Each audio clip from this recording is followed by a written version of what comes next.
আপনি যদি রাতে ঘুমিয়েও যান আপনার ফোন কিন্তু ঘুমায় না, কারণ আপনার ফোন আগে থেকে অনেক বেশি বুদ্ধিমান হয়ে গেছে, আর এটা হয়েছে মাত্র একটা ছোট্ট চিপের কারণে। আর আজকে আমরা এই চিপ সম্পর্কেই জানবো যে আসলে একটা ছোট্ট চিপ আমাদের ফোন এক্সপিরিয়েন্স কিভাবে ফুললি একদম চেঞ্জ করে দিচ্ছে। কিছুদিন আগেও যখন আমরা মার্কেটের মধ্যে ফোন কিনতে যেতাম তখন আমরা দেখতাম ফোনের ব্যাটারি কত এমএইচ এর আর কত মেগাপিক্সেলের, বাট বর্তমান সময়ে একটা ওয়ার্ড সবার মুখে মুখে ঘুরতেছে আর সেটা হলো এআই চিপ। বর্তমান সময়ে প্রত্যেকটা ফোন কোম্পানি দাবি করতেছে তাদের ফোনের মধ্যে পাওয়ারফুল এআই চিপ আছে, বাট এটা কি আসলেও সত্য?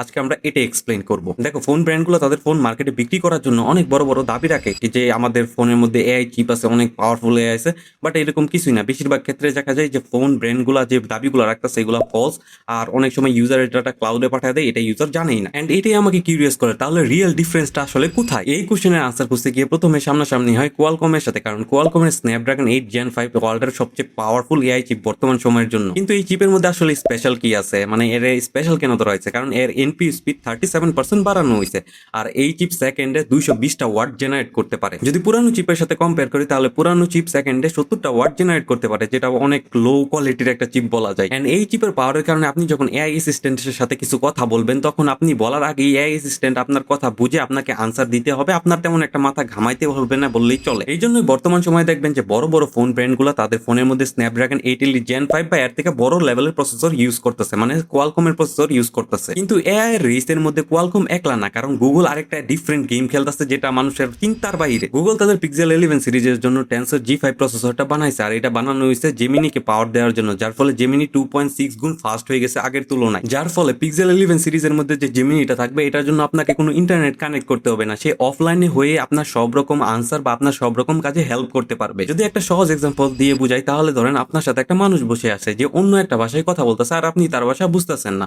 সো এখন আপনার ফোন নিজে থেকেই ট্রান্সলেট করে দিবে, আপনি জাস্ট কমান্ড দিবেন যে এটা ট্রান্সলেট করে দাও, অ্যান্ড ও নিজে থেকেই ট্রান্সলেট করে দিবে। কোনো ইন্টারনেটের কানেকশনের প্রয়োজন তো পড়বেই না, খুব ইজিতে হয়ে যাবে। এটা দেখে অনেকটা ম্যাজিকের মতো লাগতে পারে, বাট এটা আসলে ম্যাজিক না, এটা হলো এআই চিপের পাওয়ার। এখন কোশ্চেন হলো এটা কি আসলে ইম্পর্টেন্ট? কারণ কিছুদিন আগ পর্যন্ত এআই মানে ছিল আপনার কথা বা আপনার ডাটা ওপেন এআই বা গুগলের সার্ভারে চলে যেত প্রসেস হওয়ার জন্য, যার ফলে আপনার সময় নষ্ট হইতো, এন্ড ব্যাটারি ব্যাকআপও অনেকটা কমে আসতো, এন্ড আপনার তো প্রাইভেসির একটা রিস্ক আছে। কিন্তু এআই চিপ আসার পরে গল্পটা একদম পরিবর্তন হয়ে যাচ্ছে, কারণ এখন সব কাজ আপনার ফোনের মধ্যে হবে, প্রাইভেসির কোনো রিস্ক নেই এবং ব্যাটারি হেলথও ডাউন হবে না। আর সবচেয়ে বড় কথা হলো এখন আপনার পার্সোনাল ডাটা আপনার ফোনের মধ্যেই থাকবে, বাইরে লিক হওয়ার চান্স নেই বললেই চলে, যদি কোনো অপরিচিত লিঙ্কের মধ্যে ক্লিক না করেন। সো এই পুরো কাহিনীটা আমি বলছি স্ন্যাপড্রাগন আর টেনসর এআই এর জন্য আসলে কোনটা বেস্ট হবে এটা বোঝানোর জন্য। স্ন্যাপড্রাগন যদি আপনি নেন এআই এর ক্ষেত্রে ভালো সাপোর্ট পাবেন, মানে অনেক পাওয়ারফুল একটা চিপ, এটা একটা এআই চিপও বলতে পারেন।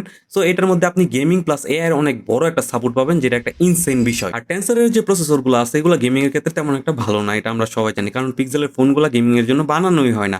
প্লাস এখানে ক্যামেরার একটা ভালো সাপোর্ট পাবেন, অ্যান্ড এআই এর ক্ষেত্রে তো বললাম একটা ম্যাসিভ পাওয়ার পাবেন। সো এআই যদি ফুল এক্সপিরিয়েন্স নিতে চান তাহলে আপনার টেনসর G5 এর দিকেই যেতে হবে, আর কিছু করার নাই।